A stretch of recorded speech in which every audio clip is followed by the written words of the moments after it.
Look forward to a discussion, and of course, look forward to your engagement. Look forward to your responses, and we'll be getting started in just a few moments. But let someone know we're on. Let someone know that it's time for Spirit and Mind. And of course, um, for those of you that have begun to come in, we encourage you to remind others that you can get caught up on previous Spirit and Mind broadcasts. There are a few ways you can do that.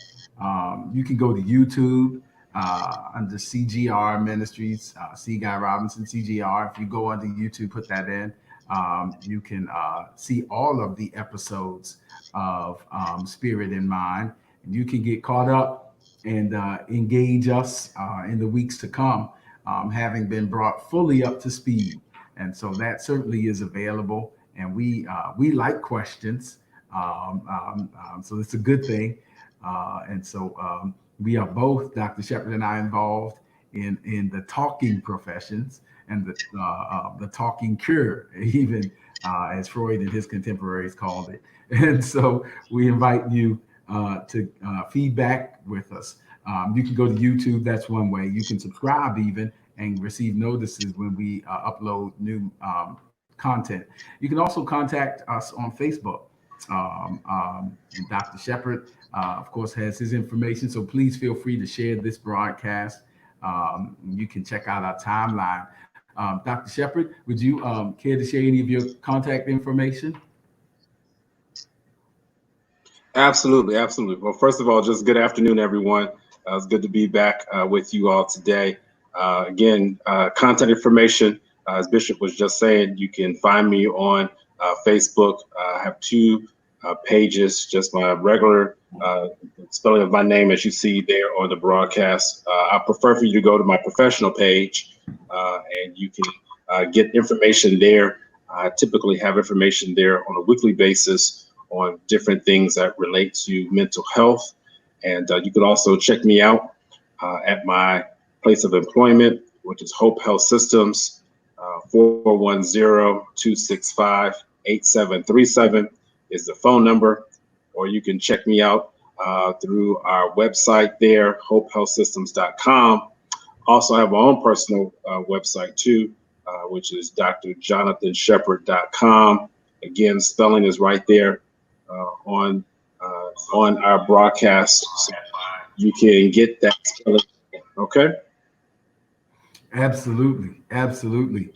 And again, we thank you for being with us. And good afternoon, seeing on the chat line. Good afternoon, Angela Pinckney. Good afternoon, Cynthia Hackshard, Charlene Stokes. Thank you so much for being with us today. We are so grateful for you being with us today on Spirit and Mind. Um, and let's get started today. We look forward to the engagement. So again, great day and welcome to Spirit and Mind. Of course, you know, we are all about the critical collaboration of ministry and mental health, or the ministry of mental health. And this is Bishop Guy Robinson, author of Critical Collaboration. And, that book is all about pastors and mental health professionals as colleagues in service, particularly to underserved communities. And thank you for the support of that. And I'm here again with my ministerial colleague and practicing psychiatrist, Dr. Jonathan Shepard. Good afternoon, Dr. Shepard. What's going on? Yes, sir. Good afternoon. When you say what's going on, so much is going on. But I'm just glad to be here one more day. Don't take that for granted, not one bit at all. I'm glad to be also in my right mind and just having the activity of my limbs as they would sometimes testify in church. I'm glad that so many of you all have joined us via our social media platforms this afternoon. We are looking to have a spirited conversation. We want you to join in, ask your questions, send us your comments. We're looking to really dive into the different issues that pertain to our society today. So welcome. If this is your first time, welcome back. If you are one of our regular followers, and put your seatbelt on, we're about to take it a little higher here. Absolutely, absolutely.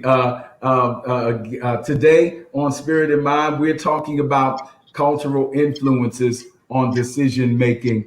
Again, if you've been following us from week to week, and we're grateful that you do, we've been talking about the psychology of decision making, what kind of happens as we make decisions and what influences our decisions. And today, we want to add to that discussion with a particular, what we believe to be relevant context for our current times. We want to talk about the cultural influences on decision making. And this is a major discussion topic because it can and has been argued that no human decision is made without cultural context or influence. Every decision that we make and subsequent behaviors have cultural context and influence. No decision, no comment just comes out of anywhere, but it is the product of a couple of factors and the influence of cultural context. And culture is a broad term just to get us off the launching pad that refers to the way we live our lives as social beings. Culture encompasses science, which by which I mean human knowledge, or what we have learned from the observation of nature's conformity to pattern. Culture involves religion, and I mean that in the academic sense, as academicians define religion as the things we do consistently as an expression of our connection or relationship with God, whether that be to pray, go to a house of worship online, or a physical building when it's open. Cuisine is a part of culture, what we eat. Creativity, visual and performing arts are a part of culture. Conduct, how we act, how we coexist, and how we treat and greet each other is all a part of this umbrella term that is culture. And since it is part of the culture of spirit and mind, if you will, to start with theological perspectives, let me start off by saying that today's topic immediately kind of puts our culture. We are, of course, Christianity has a culture, or is what some would call a subculture in the American context. And so I started thinking about a classic book by Richard Niebuhr that is called Christ and Culture. Christ and Culture. If you haven't read it, it's a theological classic, which I recommend. But it basically asks the question, as Christians, how do we or how should we engage the culture as believers? And basically, without nerding out on it too much, but just to get us started, Niebuhr proposes these historical observations in interaction between Christ and culture. He says there's one, Christ against culture. And if that is your cultural influence, then Christ against culture rejects and separates from the secular culture. You know, separate, be ye separate, come out from among them. And then there is the Christ of culture that accommodates and compromises for the culture. And then there is Christ over culture, which coexists in the dominant culture to critique the culture and to serve as moral conscience and even to transform the culture. So that brought to me to this, which I need your insight on, Dr. Shepherd, the concept of transforming culture and engaging and critiquing culture is sort of what Niebuhr leans towards. But the concept of transforming culture, Dr. Shepherd, is powerful because our way of living and being and doing is constantly affected by historical events. We're in historical events right now, even as it was in was major. Rise of the Persian Empire was major. That closes out the Christian Old Testament and the Greek Empire. Between the rise of the Roman Empire and its domination over Israel, that sets the background for the New Testament. And even in recent American history, 9/11 is considered a cultural shift. Social media has been a cultural shift. And I say that, Dr. Shepard, to bring us to two things that we discussed as transforming the culture. One is the corona pandemic, the coronavirus pandemic. How does that cultural shift change or affect our decisions? And then the events that exposed the chronic infection of social injustice in America, the deaths of Ahmaud Arbery, Breonna Taylor, George Floyd, has now joined a somber list that of those like Sandra Bland, Philando Castile, Eric Garner, and so many more, going back to Emmett Till, and the list goes on. And it's a chronic problem. So there's the corona pandemic, and then there's the epidemic of social injustice. Dr. Shepard, help us out. How might either of these, whichever one you feel led to address, affect our decision making? Well, Bishop, that is a tall order to address, all at one time, because, just in your epilogue of what you described, I mean, you're describing years of hurt.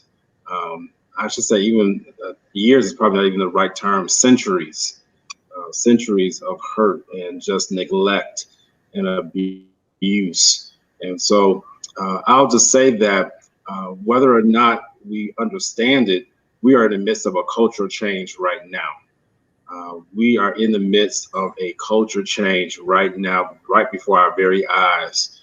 And it is something that, that when you are experiencing change, people don't like change. Even though they like to use the word change, they don't like change. And so the fact that now we have had to change how we interact with people, that is part of our culture. If you look at people of culture, people of color, how we normally interact, we interact by embracing. We interact, whether it be in the house of worship, by touching, by able to give certain types of communication with our physical bodies, whether it be greeting each other with a hug or with a kiss or things like that. That whole culture has now changed because we don't want to do anything that would infect or negatively impact somebody's physical health. And let me tell you, it is easier said than done, because there are so many people who are fighting against this culture change. You think about the different things that are happening right now with the reopening of different states. Everybody's taking it at a very different pace. And that's because even within your own state that you live in, there is a culture that is a part of that state. When I moved here from the state of Illinois to the state of Maryland, how you all did things in Maryland was different from what I was used to in Illinois. I'll use, for example, the word usage. I was used to saying gym shoes. People didn't know what gym shoes were here. I was used to using the word pop. People didn't know what the word pop meant here. It was sneakers and it was soda. And so that is part of culture. Culture is such an encompassing word because it means so much. Now, in relation to what we're dealing with, in relation to the culture that we are facing, the culture change that we're facing right now, we as people of color, and yes, I am emphasizing people of color on today because we are exhausted. I am personally, and Bishop's heard me say this a couple of times over the last 24 hours. I have been personally drained, if that's even the right. I'm drained, okay? Say like that.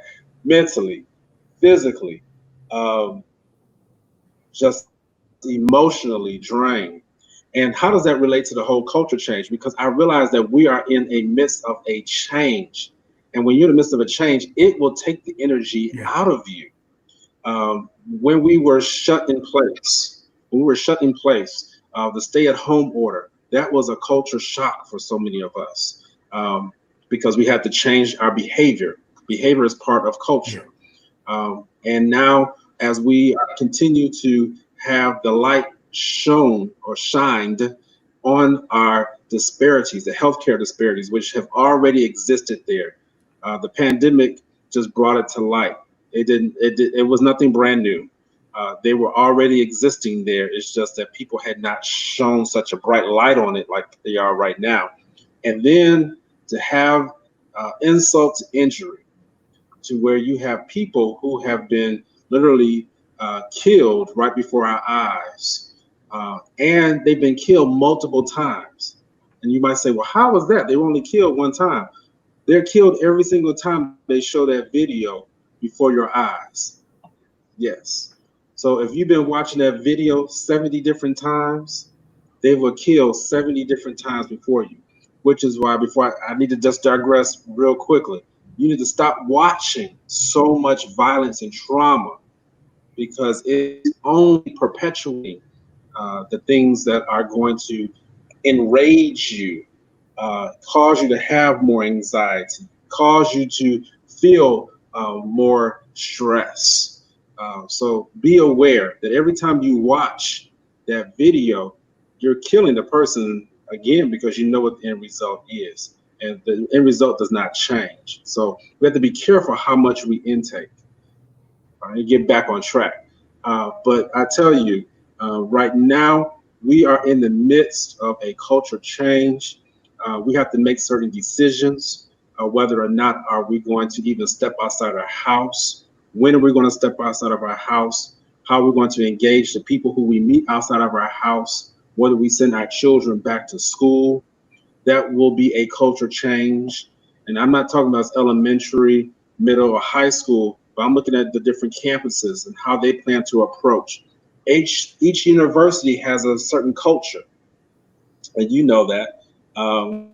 If you went to a certain school that has a certain culture, they have that school pride. School pride is part of that culture. So every school is handling this pandemic very differently. Some of them are saying you cannot come back on campus. Some of them are saying we will have a mix of classes, where it be online or face to face. And for some of those people, depending on what type of learner you are, I'm a very visual learner, and so I need sometimes more than just what is given to me through a virtual class or just or having to read something.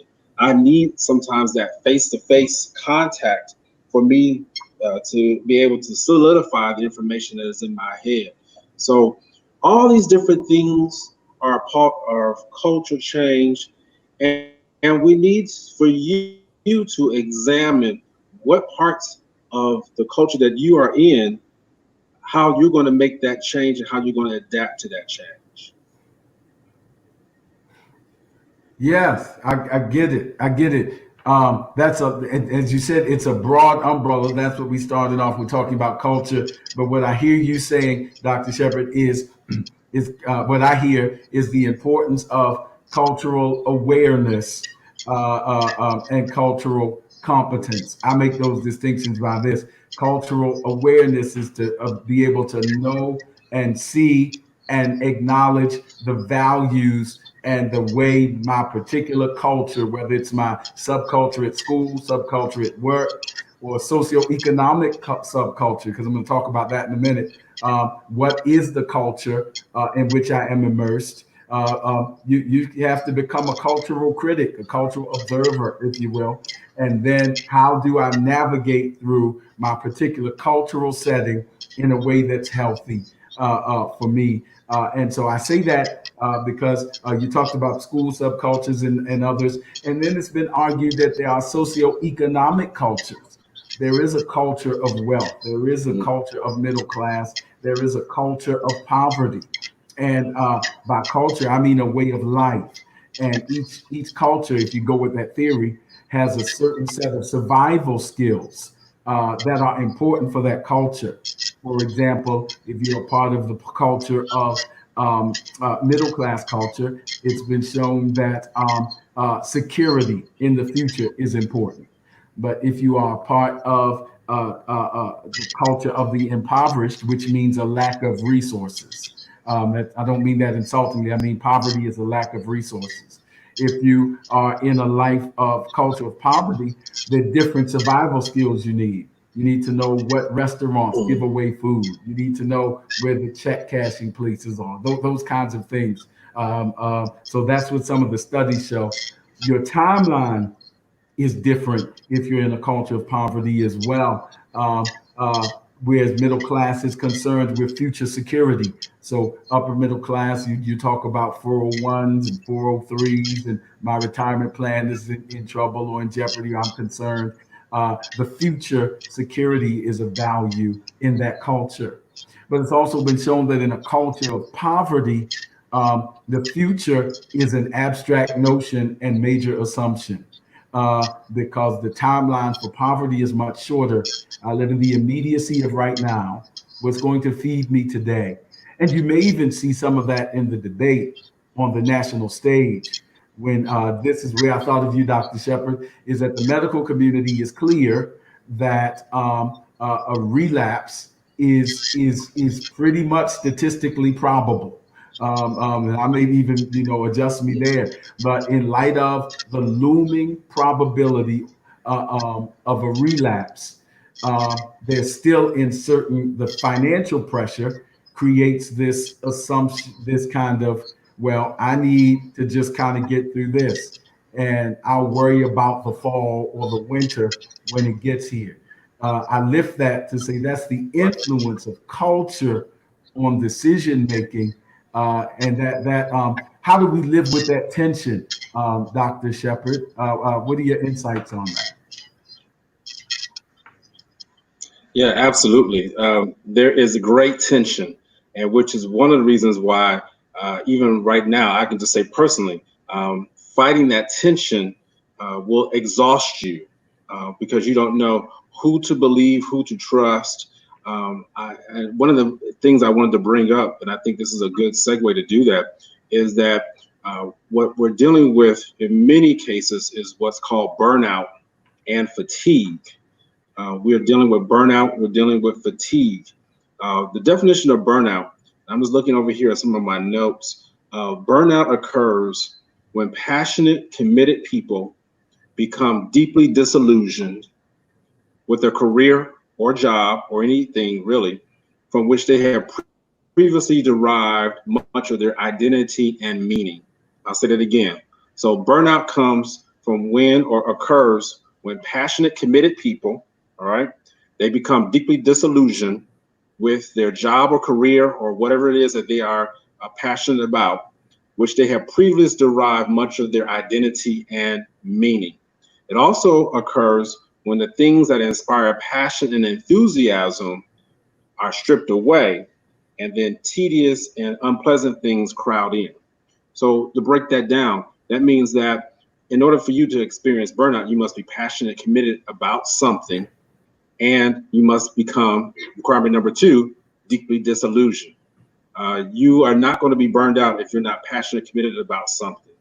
And you're not going to be burned out unless you become deeply disillusioned. So that is what is required.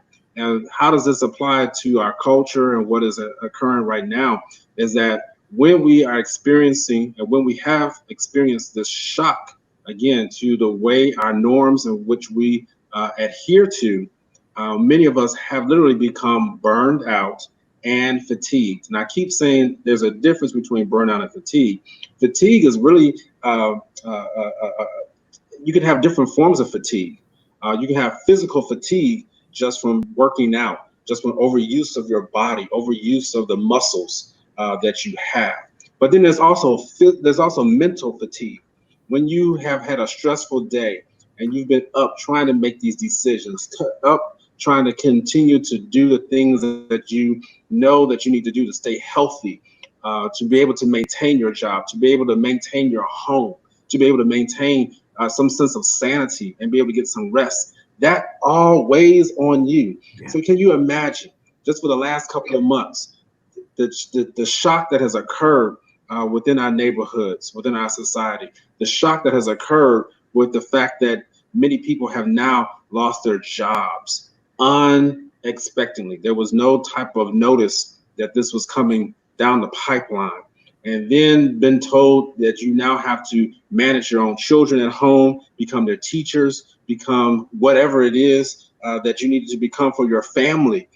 It has fatigued so many of us, and it caused the things that we were passionately committed about, we become deeply disillusioned. And so I can even take it a step further and help you understand even the psyche of the people who are rioting, the people who are out there trying to get their voices heard. Now, again, I don't necessarily condone rioting. I don't necessarily condone looting, but I can definitely understand what they're trying to do. And that's many of them, they are passionately committed about something. All right. Many of them just passionate committed about trying to live their everyday lives, but they're not able to do that because of the different forces and the stressors that have come upon them. And so now they become deeply disillusioned. You're definitely deeply disillusioned when you start burning down your own neighborhoods, when you start burning down the places that are supposed to protect you. You're definitely deeply disillusioned when you are now stripping away the things that are supposed to be supporting your community. And I get that. But what we have to know is that in this time, where we are experiencing cultural change, identify what those stressors are, which you have done, I think, a pretty good job in. But let's now talk about how is it that we can make sure that we reinvigorate, renew, refresh the people so that they don't continue to stay burned out, stay fatigued.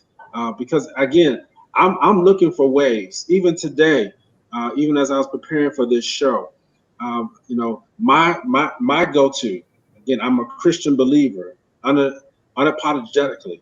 I go to certain songs. So there was a certain song that came back to me that God will keep me in perfect peace, whose mind is stayed on me. Old song. I even forgot. Of course, I forget who sings it now that I'm on camera. But I started singing that song, and it encouraged me.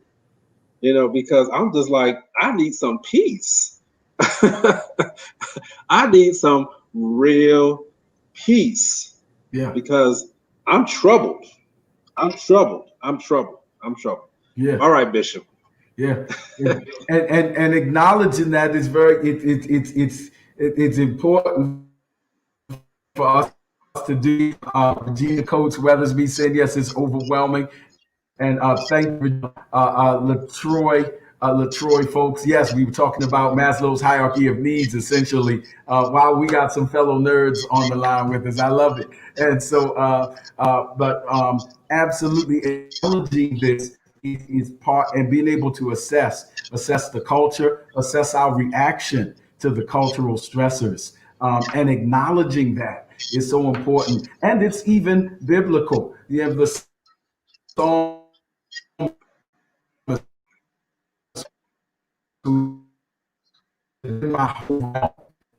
Isaiah. That's what a powerful declaration that I'll use as a segue, because Isaiah is making that declaration actually as a prophecy over the city. He's talking about a city that is in crisis. He's talking about urban context, and so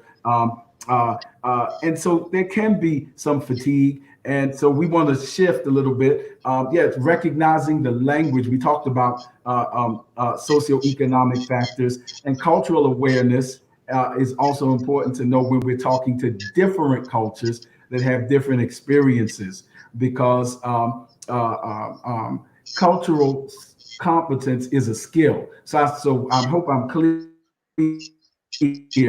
that, and I'm calling it that intentionally,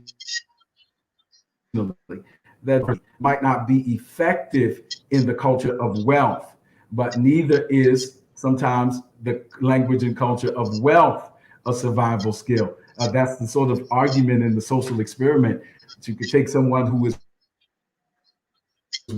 well off, if you will, the hood, and see how well they can survive, because it's a different set of survival skills that are necessary. It's important to meaningful dialogue.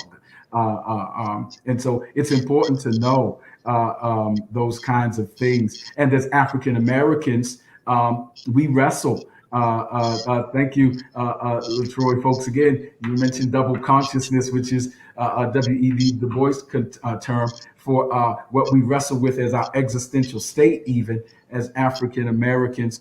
And so we're shifting now from the pandemic. And I say that because the socioeconomic culture is affecting the pandemic. It is a medical crisis, which affects mental health. But then socioeconomic conditions affect mental health as well. And 78%, according to the Department of Labor, 78% of the United States working force has to go to work and doesn't have the option of staying home if they're going to be paid. And that's a reality with which we must grapple. And it's something profoundly draining between money and health.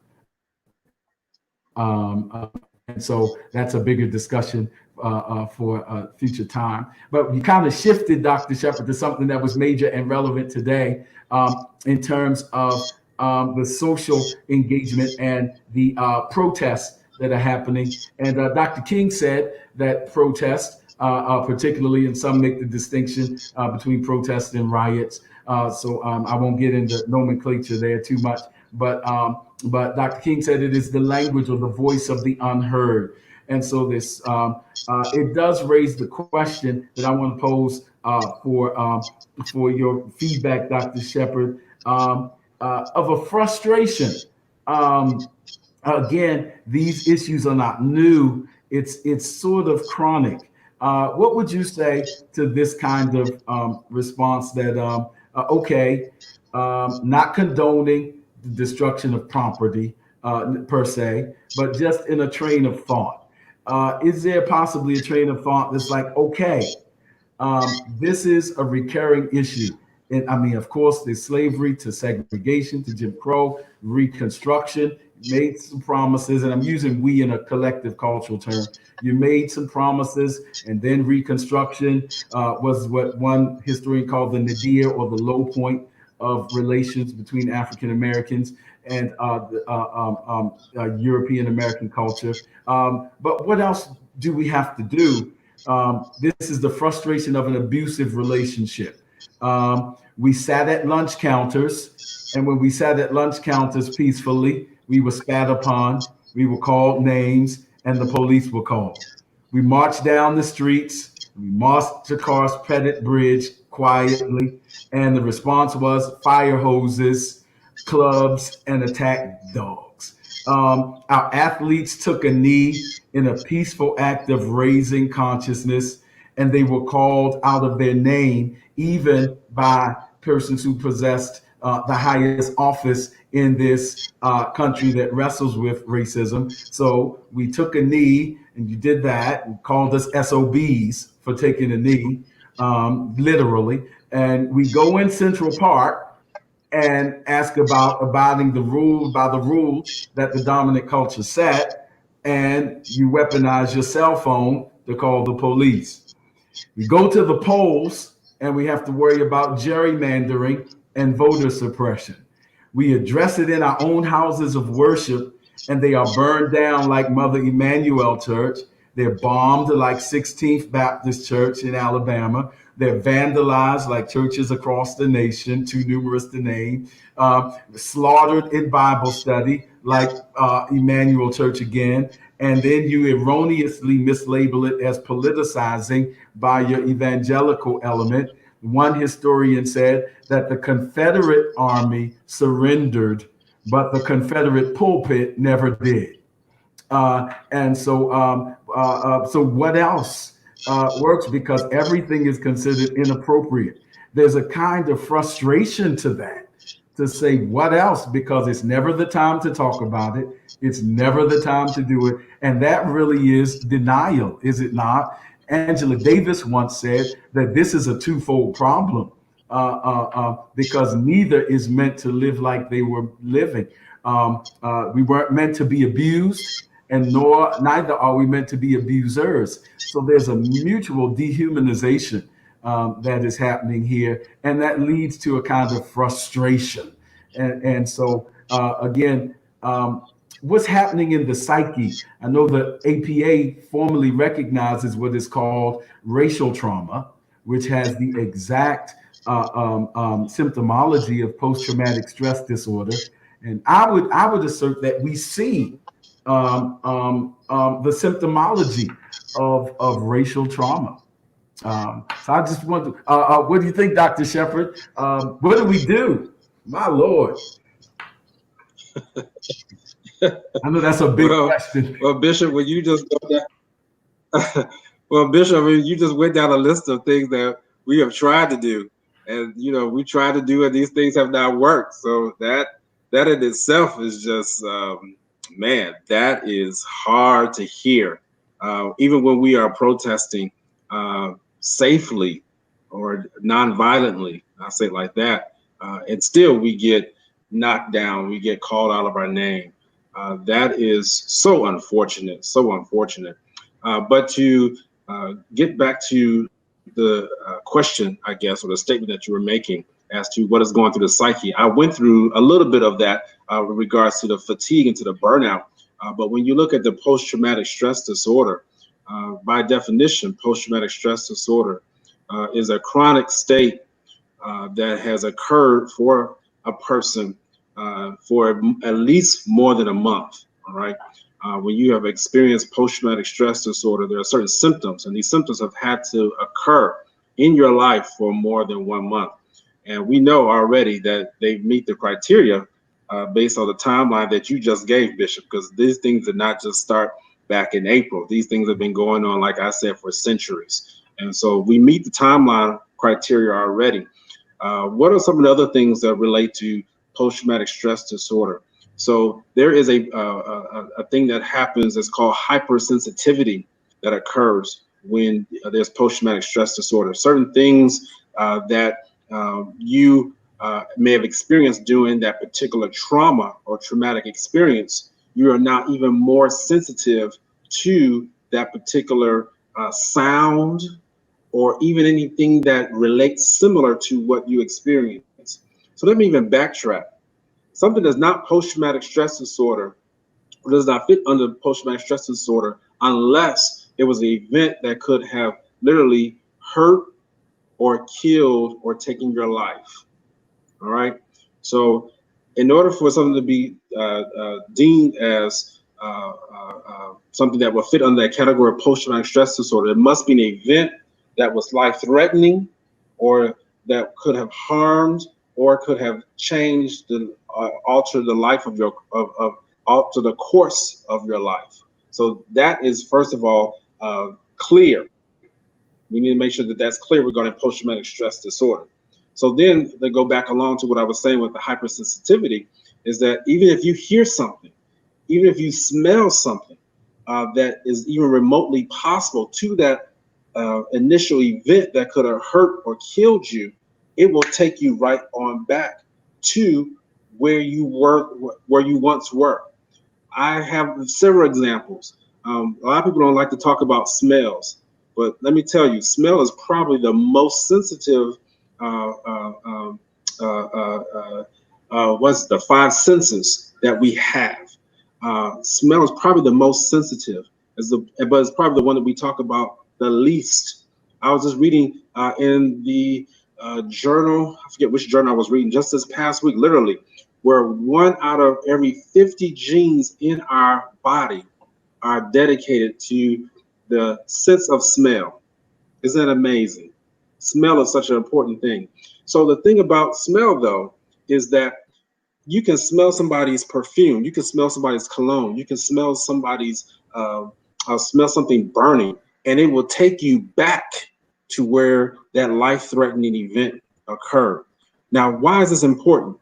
Is that when you continue to watch and you continue to see events like we are seeing on TV, that's why I said earlier, we have to be careful how much we are taking in. Yeah. As soon as a police car pulls up behind you, you can literally start having the effects of post-traumatic stress disorder. I've seen it. I treat people on a daily basis who experienced that. Let a cop pull up behind you with their sirens blaring, and people will literally go into a startled response, a hypersensitivity, if you would, of reaction to what could potentially occur. And it doesn't even have to be someone of a different race. It could be someone who is of the same race, but it's just the fact that a police officer is coming behind you. I've seen it where people cannot even walk past houses. People cannot walk down certain streets anymore because as soon as they do, they have a flashback as to what occurred. And flashbacks are part of post-traumatic stress disorder. When something comes back to you that you relived or you had experienced the first part or the first time in your life, and for some reason it just pops back in your mind, you weren't even dreaming, you weren't even thinking about it. It's there, and you feel like you're right back there in that same place. That is part of post-traumatic stress disorder. So I can imagine, how some people may feel. But let me tell you this, even as I'm describing this,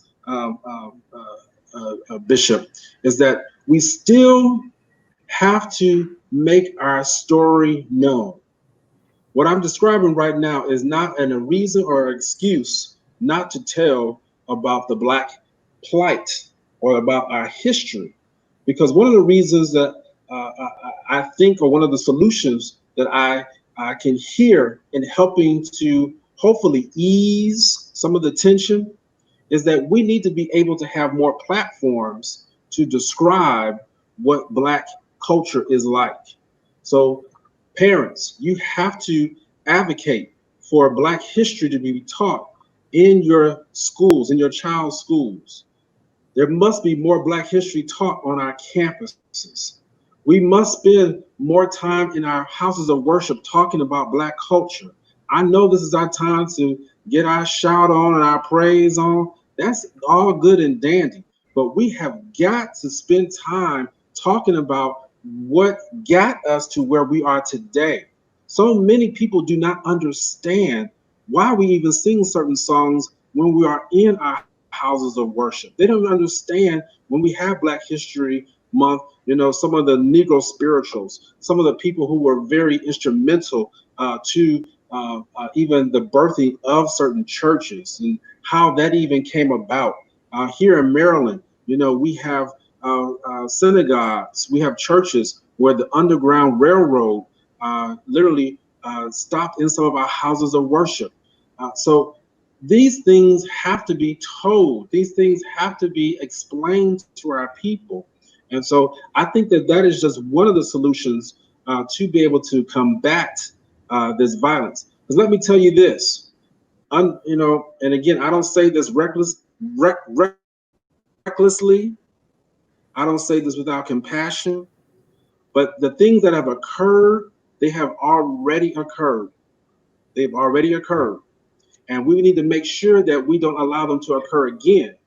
But if we're going to make sure that they don't occur again, we can't stay stuck on trying to figure out why this happened in the past. We need to learn from the past, but we need to make sure that we are spending as much energy on producing those solutions and producing hopefully those measures that will combat and prevent those horrific events occurring again in the future. Absolutely. Absolutely, absolutely. Thank you, Dr. Shepard. I'm amening, man. I'm walking the aisle. I'm in agreement. I'm joining your church. My hands are lifted. Not to take away from the sobriety of the moment. Absolutely, seriously, that education. You hit it. The education piece is key. If I added anything to that already perfect for me, helpful observation, I would say not only educating us, but educating European America. If the relationship is going to get any better, there must be a thorough examination and understanding, one, of the history of America, as uncomfortable as it may be to face the privileges of this position, you also have to look at the abuses that continue from that. And so there has to be a time of that. I'll have some from, if you will, where we understand that Baldwin, Martin Luther King, Zora Neale Hurston, Du Bois are as important in making intellectual and artistic contributions as Aristotle, Voltaire, Twain, and Kant. And so there has to be this understanding, not just on our side, but even on the other side, so that Black history is not a month and it is not an elective, which is automatically, or a extracurricular activity, which is already terms of marginalization. That it is not required, that it is not in the curriculum, in the flow of things. And so now, here's the disclaimer. I am blessed to be on the adjunct faculty as a lecturer at 2 HBCUs. I'm a graduate of 2 HBCUs. I believe that there is an advantage to knowing not only Aristotle and Voltaire, but Du Bois and Baldwin and James Cone and others. And so I believe that that is an advantage that actually the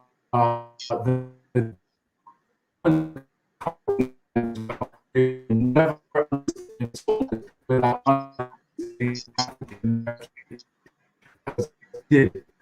So I think that education piece is key, not just for us, but also it needs to be key to the dominant culture. I don't want to nerd out, but I'm reminded of a moment when I was doing some paperwork and some theses in school and submitting things, and actually was tended to be more fact checked at the one PWI that two PWIs that I attended. That I remember being fact checked more when I was quoting Black intellectuals. What that means is that I am aware of the European contributions to academia, but even those to whom I was accountable as an academic were less aware of Black intelligentsia. And so there's something to be said about that, that if you're going to have, that you need to know that kind of piece, and you will never understand, you can't understand it experientially, but you could understand it educationally, and give intellectual assent. But that has to be in the curriculum as part of the regular, not extracurricular, not the elective that the liberally inclined academic chooses to take, but it has to be a part of the regular curriculum. That's just my belief, that you'll never understand if you don't take the time to have, if cultural competence and cultural awareness has to be cultural piece. Dr. Shepherd, what are your closing thoughts? We might have to continue this one on culture and decision making for sure. But what are your closing thoughts, Dr. Shepherd? Absolutely. I just want to tell everybody a couple things. Number one, know that it's okay to feel what you're feeling right now. I feel it, and anybody who knows me, I tend to be transparent. I'm not one. I thank God for the learning. I thank God for the intelligence He has graced me with. But when I'm speaking to people, I like to just be transparent. I like to be very simple because that is what reaches the people. And so I'm letting you know, as a Black man, I am fatigued. I have been worn down this week. But let me tell you, I am not going to give up. I'm not going to give up the fight. I'm going to continue to do what I can do, as my part. I want to let you all know that that even if you're not out there protesting, that you can protest in so many different other ways, that you can fight this fight by continuing to be instrumental in the different community activism that you see ongoing. Make sure that you are one of those people who are advocating for the different rights within your community. This is a perfect time as we're coming up on an election. You shouldn't just be voting for the person who you think looks the best, but you should be looking and researching as best as you can. Over here in Maryland, we have a primary coming up on this Tuesday. This is a time. This is how you protest. You want to make sure that you're voting for people who you believe have the best interests of our city, of our neighborhoods, of our counties, of our state, of our world, truthfully, in mind. So that's how we protest. We all don't have to be out there on the front lines. Our front line can be right there in your home. And so don't let everybody ever tell you that you have to go outside of your comfort zone. Well, I won't say like that. Sometimes you do have to be uncomfortable. But don't let somebody tell you to do something that you know that you're not comfortable with doing. Let me just say it like that. Because if you end up doing some things that you are probably not used to doing, or that really take you out of your space, you might need to check yourself to make sure that you're not too fatigued or even too burned out to realize that you're so deeply disillusioned you don't know what you're doing. All right, so hopefully you can take part to what I'm saying in that. And then again, Bishop, I tend to be very strategic. I tend to be very strategic in things that I'm doing. So even the shirt that I'm wearing today says, "Until we all win." I am not happy until we all are winning together. As long as I know that there's people who are still needing to get on that winning side, and that winning side looks differently, yes, because of our different cultures. But I want us all to be getting ahead. I want us all to be winning.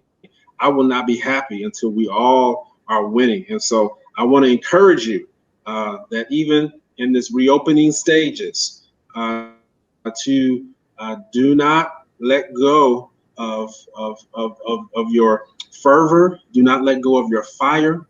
Because what happens when you get burned out, let me say this very quickly, is that you start running on fumes.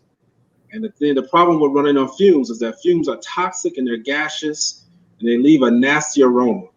And we don't want you to be walking around toxic, gaseous, and leaving a nasty aroma. We want you to have that flame of fire. We want you to be passionate. And so shows like this are help to hopefully reignite your vigor, reignite your passion.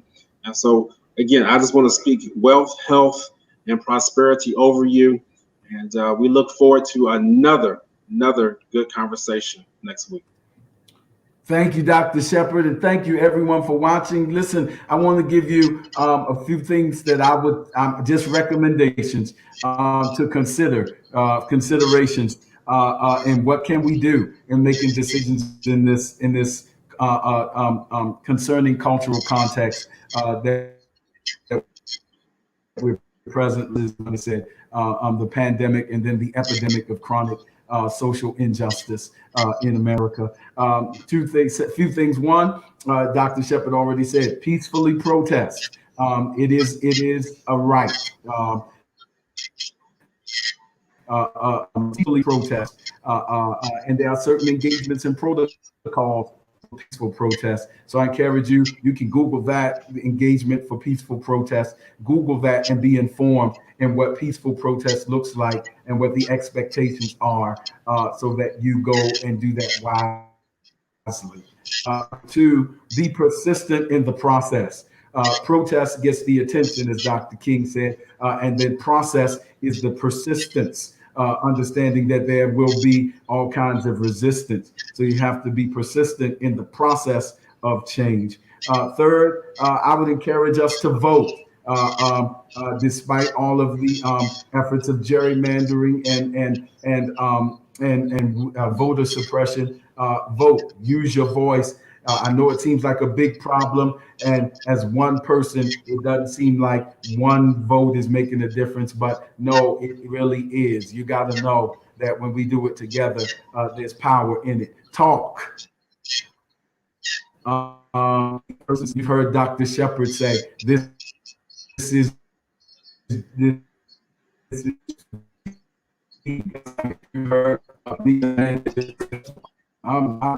I got going through in the midst of this. So talk to your pastor, talk to a mental health professional, but talk to a loved one, but talk about what you're going through. Worship, of course, we've given you data that worship is helpful to our life expectancy and all of that. I can give you the data and cite the sources later. Sometimes you pray,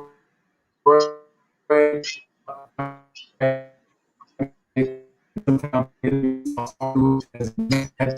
but you set it in motion. I don't want to preach to you, but you got to pray and know that sometimes, as the Lord told Daniel, I heard you the first day, but there were systems and structures and spiritual warfare happening in the place. But you got to know that the effectual fervent prayer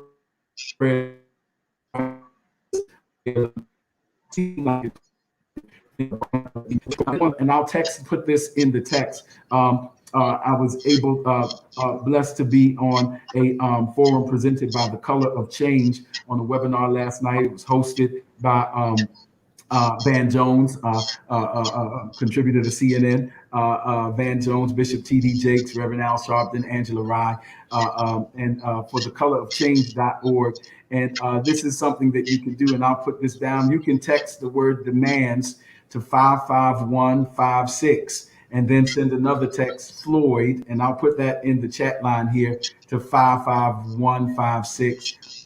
And make your voice known in the Color of Change collective effort that is giving accountability to the situation in Minnesota and other places across the country through legal and accountability means. And so they'll give you other information. I did it. Other pastors and community leaders did the same. So I want to encourage you to do the same so that we can lift a voice in solidarity for the cause of social justice. And so that spirit in mind today we were heard a little bit from the God who told Amos that I want, justice to run like water and righteousness to fall like a mighty stream. And so we thank God for you being with us today. Thank you for your input. Thank you, Bishop Lloyd Austin from North Carolina. And thank you, Deacon Calvin Baker and Anthony Rhodes. And thank you, so many of you, Minister Hill, and those of you from across the country. Please feel free to share what we're doing. This is ministry for Dr. Shepherd and me. And we do it because we care. And we do it because we believe we're called. And thank you for watching Spirit in Mind.